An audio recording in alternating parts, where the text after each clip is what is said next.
मन धागा धागा जोडते नवा या मालिकेच्या महा एपिसोडच्या भागात आपण पाहणार आहोत सुधा, सार्थक आणि रेश्माचं लवकरात लवकर लग्न करण्यासाठी हात धुवून मागे लागते.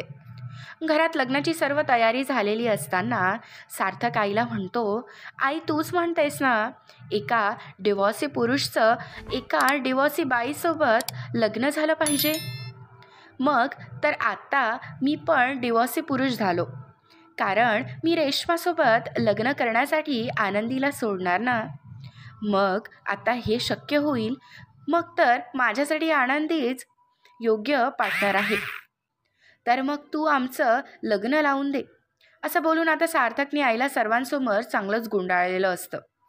पण जोपर्यंत सुधाच्या मनातील आनंदी बद्दलचा तिरस्कार जात नाही तोपर्यंत सुधा सार्थक आणि आनंदीच्या लग्नासाठी कधीच तयार होणार नाही. त्यामुळे असेच अपडेट्स सगळ्यात आधी बघण्यासाठी आत्ताच आपल्या यूट्यूब चॅनलला सबस्क्राईब करा.